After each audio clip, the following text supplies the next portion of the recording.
Well, good morning, afternoon. Thank you for coming in today. I really appreciate it. The Fast Track GED program will only be successful with the help of the volunteers. I mean, you guys are what's really going to make this thing work. So I appreciate you coming in on a Saturday and meeting with us. Thank you. So my name is Judy Osborne, and I'm the director of the Fast Track GED Learning Lab. I'm really excited. They've really done an amazing job with donations, and we're getting the lab closer and closer to our first class that's coming up a week from Monday. And this is Katie Stewart. Hello. She is the owner of Fast Track GED program, who has graciously given the program for for Ready for Life Brevard to use exclusively. And this is Mr. Patrick Higgs. He is the founder of the program. He and his wife developed it and became very successful with it for many, many years. So Katie, do you want to give your little No, I just intro? thank you guys so much for being here. I'm really excited about how Ready for Life Brevard is wrapping around the at-risk youth in Brevard County and allowing the Fast Track program to continue. And just very excited to hear from Pat. Pat's going to kick us off with a kind of a history of Fast Track and just telling us about the program and how it works with this particular population of kids. So, welcome. Thank you all for being here, and you'll learn as you go through this. The reason it is so vitally important is the one-on-one interaction with the students is probably what really makes it work.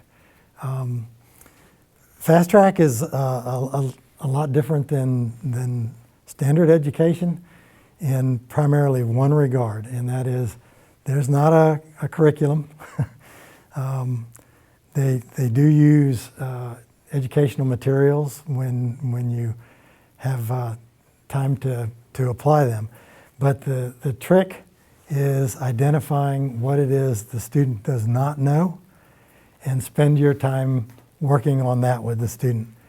Unfortunately, a lot of times in school, the kids already know something and they have to go through it and they zone out, and they may not zone back in when they get to something that is appropriate. So the real trick is doing the appropriate assessments, doing the appropriate practice test, identifying where they are, and identifying from what the feedback is from the computerized test that tells you what it is that they don't know, and then spend your time working on that.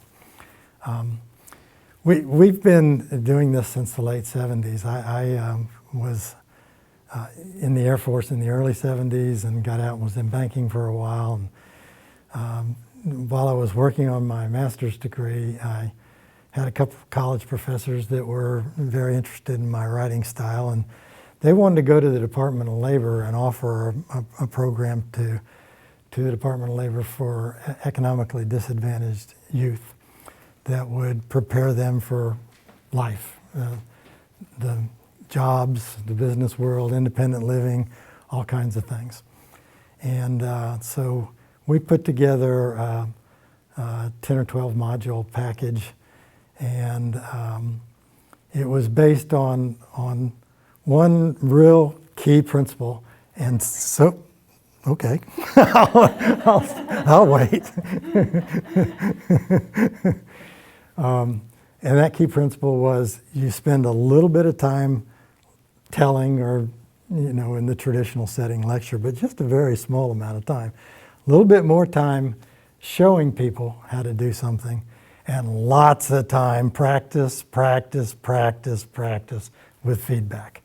And to be honest with you, that stayed with me not only through those skills, but when we started doing some educational work, because the National Guard had asked us to do some work for them. They wanted us to do a short-term GED program because they were the only branch of the service that could still hire someone that did not have a high school diploma. Their rule, however, was that they had to get it within 12 months. And if they didn't get it within 12 months, they were kicked out of the service. Well, they were losing about 10 or 12,000 soldiers a year. And so we had been doing our other programs in the National Guard armories. They were good places to do them. You had lots of good mentors, good role models. And they asked us to put together a short-term program for them. So my wife, who really is the brilliant person in this relationship, not me, my wife now has Alzheimer's and is in a memory care facility, so she could not be here. But she put together a program for the National Guard, and they said, okay, well, we'll bring our soldiers to Little Rock, Arkansas from all over the United States, and the only reason they'll be there is to get their GED. So, but we're going to really control the environment. And so you didn't have students that could not show up to class. You didn't have students that could skip the test or anything like that. It was a nice setting. There was one little glitch in this whole thing. We designed the program and they said, great, we like this. How long will it take? And Nancy said 4 weeks. And they said, well, you have 2. And so we went back to the drawing board.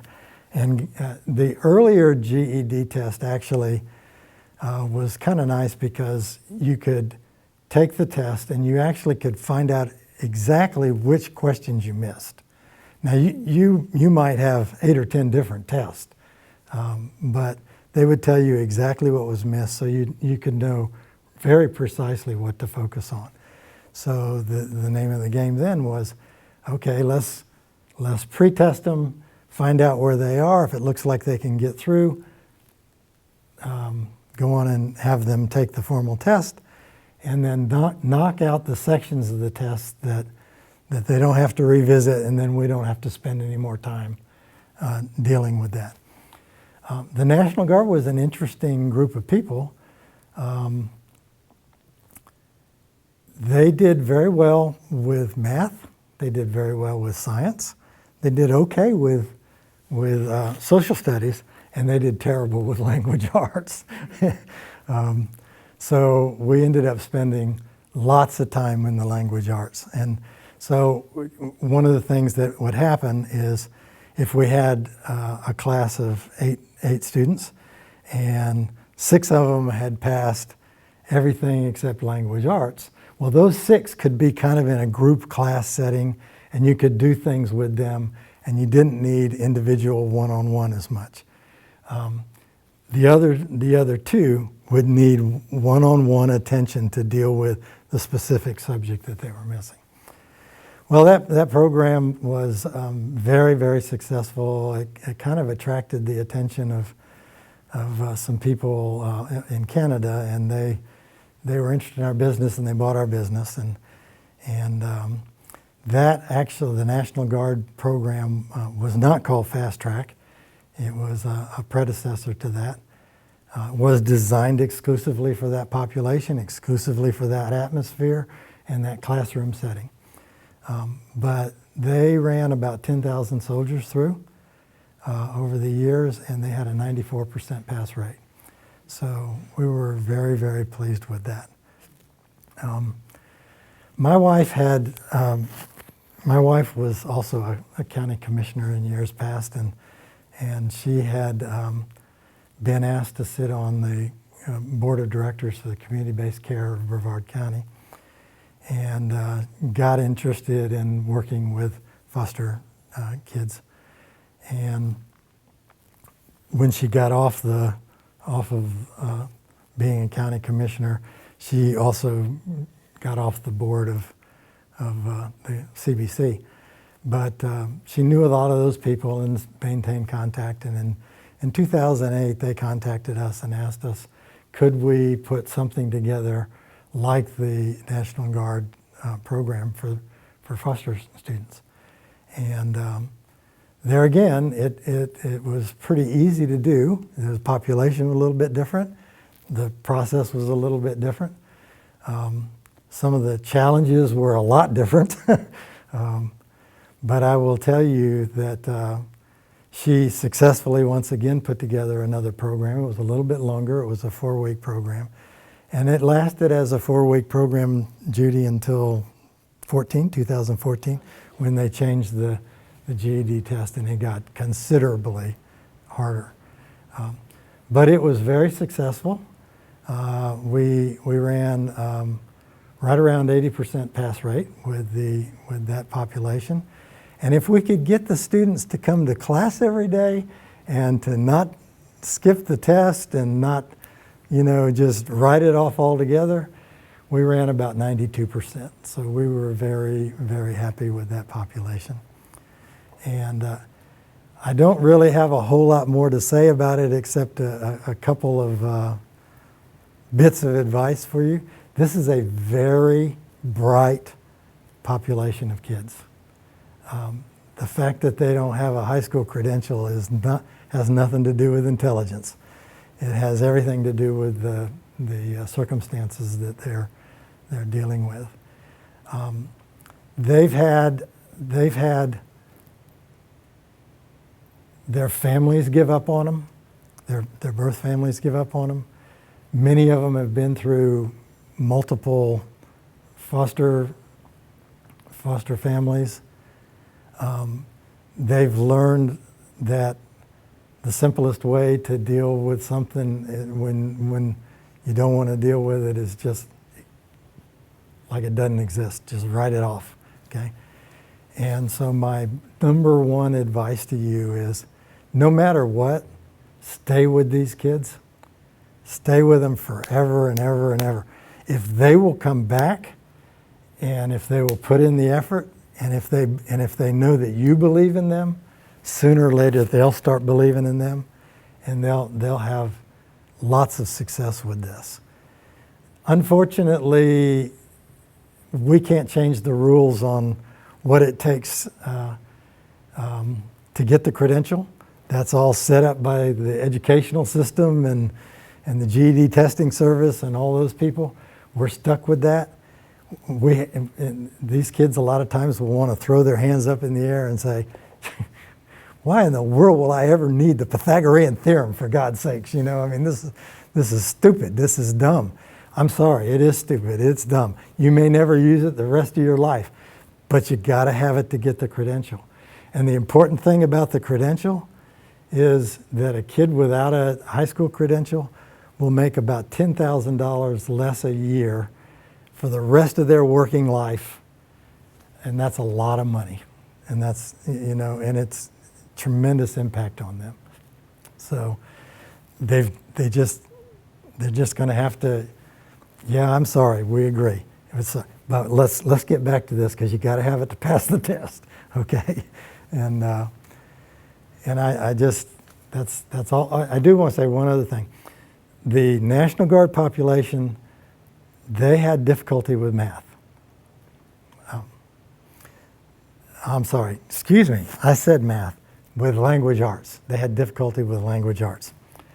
This population is exceptional in language arts. I think maybe because one of their escapes is reading. That's the only conclusion that I can come to. And so they read, and they're very good with language arts, but they're terrible in math, okay? So you're going to find that this population, unlike the National Guard, where you might have 6 and 2, 6 that are in language arts studying it and everything in the National Guard, now you're going to have 6 math people studying it. So, so be prepared for that, and that's all I have to say. I don't know if I'm happy to answer any questions. So today we're just going to kind of go over what you can expect with our Fast Track GED program. It's not like any other educational program. We are not here to teach 4 years of high school in 5 weeks. We teach strictly for the test. Now there are some skills that they're going to have to pass that test. So in whatever area that may be. You know, we're going to teach that, help them along with that. Like Pat said, practice, practice, practice. We use the Kaplan GED book, so each of the students will get that, and I'll have some extras in the room. Eventually, I'd like to send those home with our volunteers, but for now, you'll use one of them in the room. And in that test, it has a pre-test, a post-test, an online test, and then we also have the GED.com website that for $6 you could take a practice test, and the people who write the actual test write those practice tests. So we are testing every couple of days. We'll teach test taking tips, deal with anxiety tests, test anxiety. But I think the thing that I need to get across before we even get started is this population can be very difficult. They have had people let them down their whole lives. They will push your buttons to try to get you to quit on them. So you really need to have thick skin. And they're not going to be coming up to you and saying, thank you, I appreciate you. In the end, they will. But the day-to-day grind, forcing them out of their comfort zone, making them do stuff that they may not have done for years and years and years or ever, it's hard. It definitely is hard. And they will react. We are here 9 to 3 every day. We have 5.5 hours of instruction, a half-hour lunch. We provide the food, and we work with them to remove whatever barriers they may have. Getting here, as you know, Brevard County public transportation system is not the best. We can't rely on that to get our students here. So if they need help with that, we're going to try to figure it out. We will help assist in paying for the practice test, registering, if they have to register at Delta Ed, whatever those barriers are, our job is to figure out how to get rid of them. So they will come to this class with all kinds of baggage. They may be homeless, couch surfing. They may be ready to get evicted. They may be having a fight with the baby daddy. They may be whatever it is. This wide array of problems is preventing them from being able to sit down, concentrate, and really learn. So we have to try to work that out. And that's why it's so great that Katie partnered with Ready for Life Brevard, because this is the stop-in center for Brevard County youth. This is where they can come and do a social hour and be with peers with the same issues that they have. They can get counseling. They can get legal advice. They can come to our computer lab. We would like to have tutoring for those kids that are going off to college or in a trade or whatever. We want to develop a career path, and Dee is going to be assisting us with developing that. So it's kind of like one-stop shopping. We also have the food pantry and the clothing closet, everything you'd need pretty much for setting up an apartment. The kids can come in. If they're a customer or Ready for Life, they're a client here, they can get the fast track GED, but we're going to come up with a plan so that we address all their needs, so that they have that support of the community to move forward. And you got to remove those barriers for them to be able to learn. It's just the way it is. So, did I cover everything? Do you want to go ahead with the... Sure. We're going to kind of go through a PowerPoint but talk, and if you have questions, just shout it out or whatever. But our mission, or our goal, we haven't come up with a formal mission per our fast track committee. But our goal is, yeah. That's okay. You can just roll. Oh, just roll? Okay. Either way. And I think everyone here is here because they're passionate about this group of kids, so I don't think that's, a problem. But we do have to be passionate, and we do have to be committed to the individual kids. And Fast Track and RFLB gives us that opportunity, which I feel so lucky that we can all be a part of. One of the things that with my past working with this population is I feel like every choice creates ripples. And I feel like that's a really nice thing to keep in our minds and kind of be mindful and have that mindset of if you approach me, whatever choice I make to react to you, they will take home with them, you know? And it just creates these ripples. And so we have this incredible, incredible gift and opportunity to create these most very positive ripples for these kids. So as a goal, I think that's what Judy and I are asking all of us to come together and emulate and be a part of. And I think we're already there. I think we all have the same, heartfelt.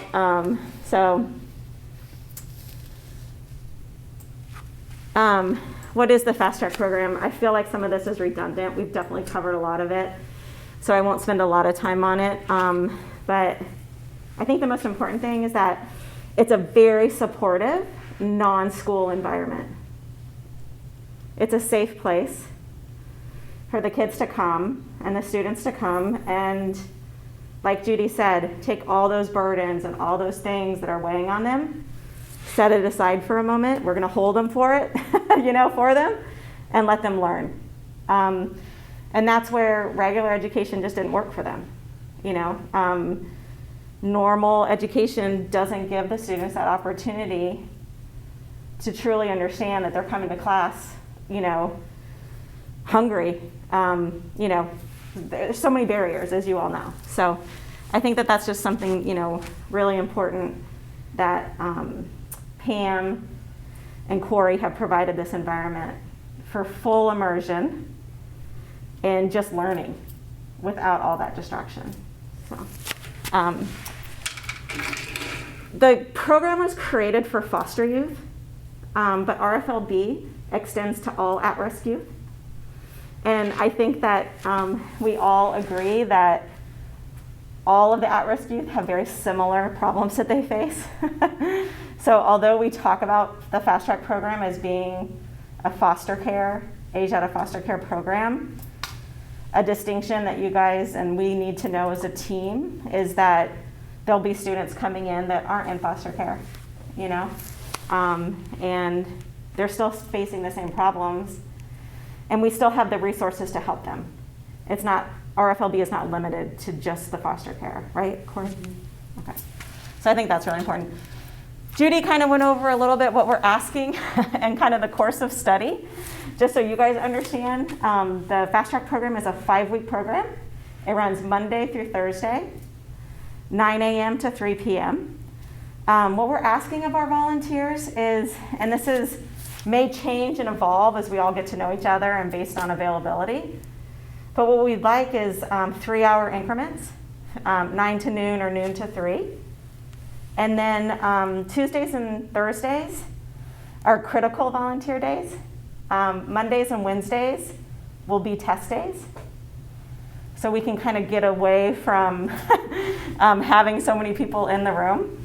But if you can only volunteer on Wednesday, correct. We don't want to work with you. Yeah. And like Katie said, we're going to send out an invite where you can sign up. So say Tuesday mornings are really good for me. I'm going to volunteer for the morning session on Tuesday and Thursday. Or maybe I can only do Wednesday. Maybe I can only do in the afternoons.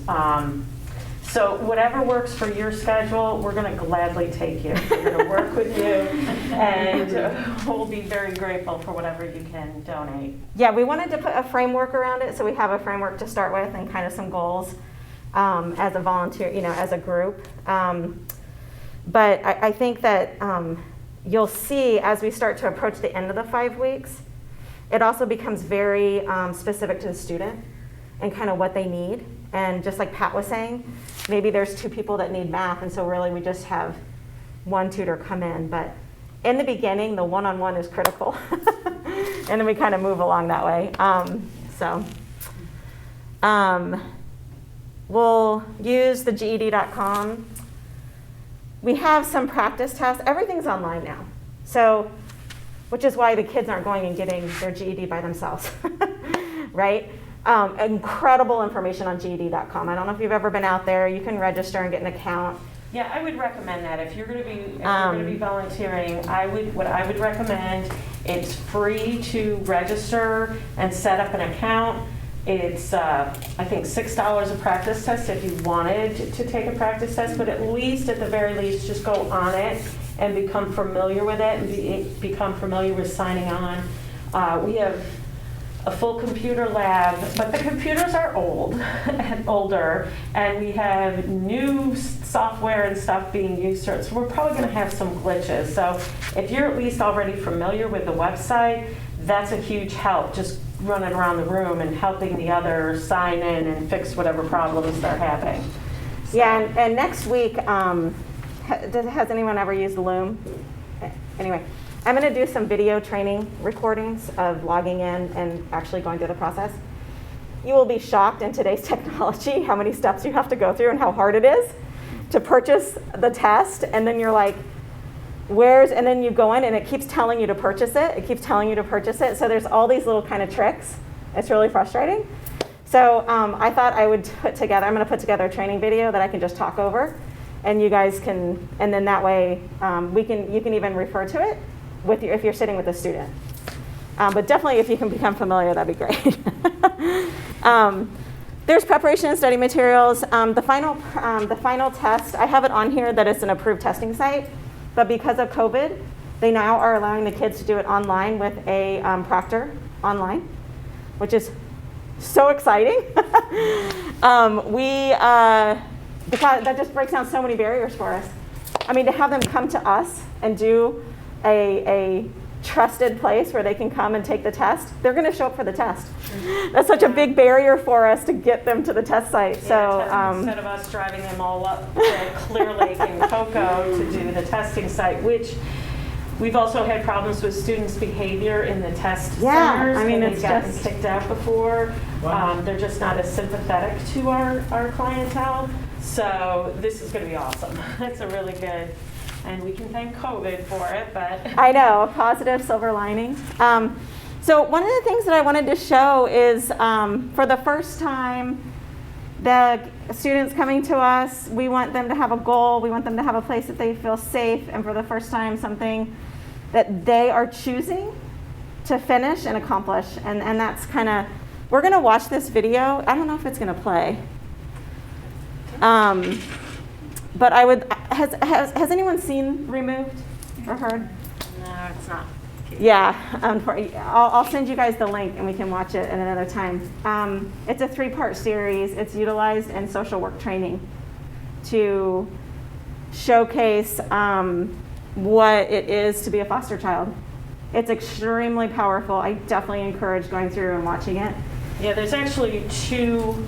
There's this, the removal, and then they also then catch up with her years later when she's an adult and how she's turned out and what she does for students as a teacher. So I recommend, Katie will send out the. I'll send a link out, and I'm sorry that it's not going to work today, but I feel like it gives a really intense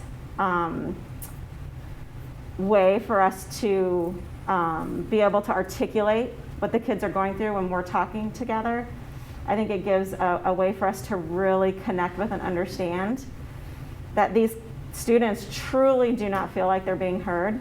They don't even feel like they're seen.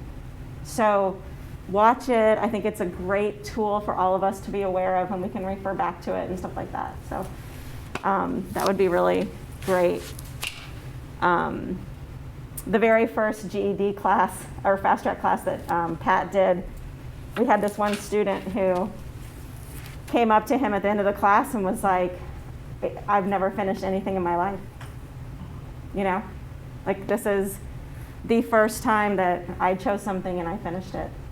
And so we're going to have that same experience together with these kids. It's going to be hard, but it's going to be great. Our first class that we did, we were talking about, we're going to have a celebration. You completed the class, you're going off the test, we want to do something. And the kids, they all wanted a graduation. They wanted to wear their cap and gown, and they wanted to get their certificates of completion. And And we were really blown away because we didn't think that that would be something that would be important to them, but it really was. And it spoke volumes about the impact that that program can make on these students and on their lives. So. Because if you met them on the first day of class, they would tell you they don't care about education. They don't care about having their GED. They think that we're all stupid and you're a horrible teacher. You know, and you don't know how to I mean, like this, and it's like it's been pre-recorded in their heads, you know, to just, you know, I mean, we all know, and then to see them evolve through the class and come out saying, I want to wear a cap and gown, like I'm so proud that I've gotten this far and I've done this. So we'll do that, I think, Judy, I shouldn't say. But yeah, I mean, that'll be something that's so fun at the end of the 5 weeks. We'll do a graduation, and we still include the kids. There will be students sometimes who haven't passed all the sections yet. And that's okay, because they'll just keep coming back until we get that to them. Yeah, that's a really and that's good where point. another use of the volunteers will come in, especially with math probably, is doing continued one-on-one tutoring after the 5-week program and committing and sticking with that student until they actually accomplish the GED. I had a question that I thought of when he was, is it still where if you pass 3, you only have to take 2, you don't have to go back and take the whole thing? No, isn't that Correct. great? Really? Yeah. There are 4 sections. I was just going to say, yeah. In 2014, it completely changed. So there's 4 sections, and once you pass a section, you've passed the section. That's it. And you just keep retesting and retesting. Now, after so many times, they make you wait to retest. But no, what we do is we do our 5 weeks, we immediately have the kids test, and then we might take like a week off, and then we come back and we hit it hard. And usually by then, the sessions are going to be a little bit shorter because you only may need reading, and, language arts, and math. You know, you got through social studies and science, so you may only need math, you know, and so it's all custom based on what they need. We're not teaching anything that they already know, we just concentrate on what they don't know. So, and we just get these kids to keep coming back and coming back and coming back. I had one student who came to me at probably a 5th grade reading level. It took us 18 months and a lot of one-on-one tutoring, but he got his GED, you know, we did it. You had a question, Dee? I did. You said they only have to pass 2 out of the 4? No. What I was saying is if they pass 2, they don't have to take those over again. That was the question I was asking. I see. Yeah, so as long as they, you know, as soon as they pass it, they're done. So which is so encouraging too, right? Those are little milestones that are exciting And our so. job as the volunteers and the instructors is to build them up and be their cheerleader, because they're going to take a test and they're going to be like, well, this is my 3rd test. I've got this, I know. And then they take the test and they don't do so well. You know, we can't let them quit. The most important thing we can do is show we're not going anywhere. We're going to be here. It doesn't matter. We will be here. You keep coming back. We will be here and we will get you through. Another thing, you know, we're never going to give up on you. And what was the other thing I wanted to say? I have a thought. Yeah. I think that we have to allow them to kind of expand in the environment as they need. So whatever struggles or barriers that they're dealing with that day, we allow them that, you know, to expand and come back and, you know, take a moment. I'm pretty sure that was, Yes, and to add on that if we only get an hour out of the first 3 hours in the morning of true instruction out of them, that's a good morning. That may be a good morning. That may be the best we can do. If we can get an hour in the morning, an hour in the afternoon, I feel like, you know what, that was an okay day. I did my job, they did their job. Let's try to get some more instruction in tomorrow, but that's okay. That's okay. So, and there's going to be times, like you're going to go through the book, and you may not be good at math, but I may need you to sit with a math student. The GED book, every question in there, the answer is in the back of the book. So if you have to go and say, you know what, I don't know how to do it. I don't remember. Let's learn this together. let's work it out. We've got the answer here, let's try working backwards, or whatever it is. It's okay to be like, I don't have all the answers, let's figure it out together. And they actually appreciate that, you know? So be their cheerleader, don't give up on them, and you may find yourself in a situation where you're struggling, and that's okay. And, you know, Katie, myself, Pam, Corey, we're all here for you. Now, I do request that the students are respectful. They won't always be, but that is a classroom rule. We have rules about the phone in the classroom. But other than that, if they're respectful and they're working and they're not distracting anyone else, that's really what we expect and what we ask for. It's not always smooth riding, it's not always pretty, but we get through. And we're constantly evolving. Like, I may come up with a schedule for 2 or 3 days, and that may just go out the window in the first 2 hours because whatever's going on, you know, it just didn't work. You've got to be ready to pivot, you've got to be flexible. And Pat touched on this, you know, $10,000 starting now if they get their GED, you know, for the rest of their lives every year, more income because they have that GED is just so impactful and so important. As you know, Judy's, you know, the director of the Learning Lab, so, you know, she'll be the one coordinating and working really closely. Really important to remember that it's an open door policy. Never ever do any of us want to feel that we're taking on the burden and responsibility of the students or anyone in the classroom by ourselves. You know, that's just not a fun feeling. And so the collaboration as a group, Judy will have after class kind of like Debriefs. powwows, Yeah. debriefs. And that's really important. If you can't stay for it, we'll have some sort of way to communicate what's happening with the student, maybe pass on a barrier, maybe they've shared something with you that you know, you want to share with Judy. The other thing that I want to touch on briefly is being really respectful of the student sharing information with you as you develop that relationship with them. And just being mindful of then maybe sharing it with someone else or not, you know. I think that, you know, they'll be building that trust and stuff like that. And, you know, but we're all in it together, the most important thing. You'll be doing one-on-one tutoring. You'll be helping us recognize barriers, you know. You'll be helping us put together study plans, identifying the weak areas that they need, you know, a lot of help in.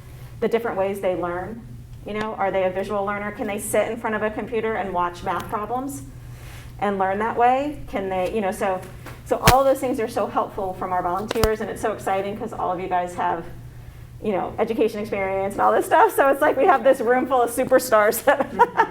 These kids are going to be, I mean, I keep calling them kids, I'm sorry. These students are going to be amazing. Yeah, and what we do is when they take the test, we'll figure out where their weaknesses are, and then they fill out a prescription in their book, and all that is going to say, all right, so on these questions I missed, they were all on fractions. So I'm going to go back and I'm going to review fractions. Let me write that down, fractions. Maybe in language, or maybe it was grammar, comma usage.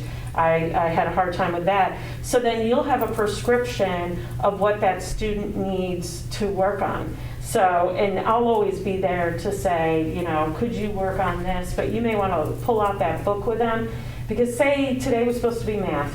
You were supposed to work for 2 hours with this student on math, and they are just not having it. Like, it's too hard for them. They've got drama going on. Well, pull out those prescriptions. Let's work on an area that you are willing to work with. I don't know how many times I'd have a student, I'd be like, all right, we're doing math today. And I was like, no way, it wasn't going to happen. I said, well, okay, well, what about an essay? How about we write an essay together? Nope, not going to happen. I'm like, what are you willing to work on? You know, that's what we'll work on then, you know? So just be flexible and follow those prescriptions, and I'll show you how to use them. It'll be help guide you too. But there will always be myself in the lab to help guide you if you have any questions. And then you can also, like if you can check, like if you have to come in during a time that maybe you can't make it, so you've gotten with someone else to fill in those books, and what the student has covered is critical. So you can pick up really quickly, kind of where the student is. So yeah, I mean, Pat mentioned they're so incredibly smart. And they adjust and they adapt and they cope and they're just, it's a fun group. But we do a lot of pivoting in class. We do a lot of, identifying practice, retest. It does cost to do the practice test, so that's kind of also another thing that as a group, and Judy will be leading, is how often can we actually have them be doing those practice tests because it's an expense. There's many practice tests that are free on the GED.com, so identifying if that would work instead, so that kind of thing. So we want you to know, we've talked about all the different things that we can support or the things that are in place for you guys as volunteers, but we wanted to kind of print it out so you guys can see that it's the GED.com website. We have printed material. And the biggest thing is those wraparound services. How lucky are we to be here in RFLB, where if they do have a barrier or they do have something that's happening, we can address that, we can take that burden from them, and they can continue to focus on education.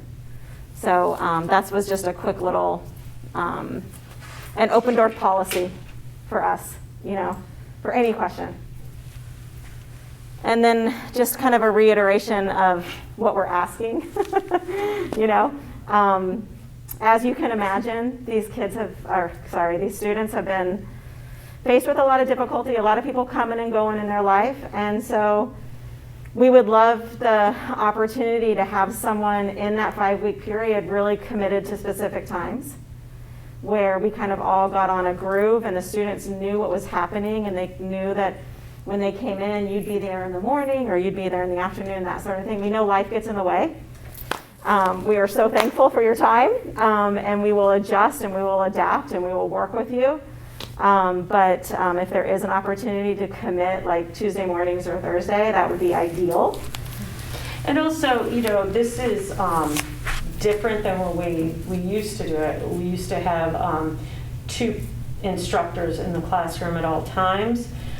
So we never really used volunteers. And so this is a learning curve for us also. So we would like to, get your input. And originally when we set this up, we were like, all right, we want volunteers for 5 days a week, for 5 weeks. And then Katie and I looked at each other and we were like, that's a lot to ask of anyone in a volunteer situation. I don't even want to do that. Yeah, exactly. So if we could maybe just do 3-hour sessions where you come in on certain days and we'll have a sign-up sheet, and if it's all right with the volunteers, maybe share your contact information. So if you're the normal Wednesday morning person and you're like, oh shoot, I've got a doctor's appointment or something that I cannot miss, let me reach out to somebody else and see if I can get it covered. And we can work on that. And we're going to come up with a system, and your input is so welcomed. So what makes, I would hate to lose a volunteer over something that I just didn't even see or think of. So if you could just communicate that to us, we'll definitely work with you guys. Sure. And for me, I already know I have a full-time job. Mm-hmm. So I really would like to be like your math resource. So you have a student that is struggling in math, that that's an issue that they have, and I would do one-on-one with them to get them through that. Yay. So you're saying you're not going to necessarily be able to come to the classroom because you have a full-time job, but you would come in maybe after evenings or weekends to work or meet in the community, or well, I how was would that going to look? say, we are allowed 24 hours of paid release time. So let's say that you have a student that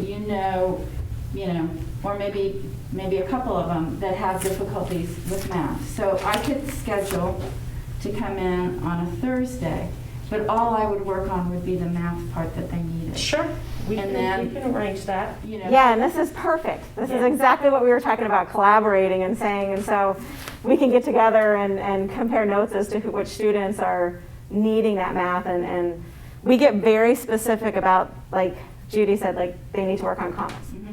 they need to work on fractions, they need to work on, so yeah, that would be brilliant and so wonderful to have that as a resource and us as a group be able to say, okay, these two students need fraction help, you're on, yeah, no, thank you, that's Yeah, great. We'll definitely utilize you, we'll figure it out, thank you. Yeah, and we'll, the class, as of right now, the first fast track program starts September 21st. So that's our target date for getting going. Next week, we'll be sending out, I think we're going to be using Sign Up Genius, I don't know. I want to be able to share, like Judy had mentioned, everyone's contact information only if you're comfortable with that.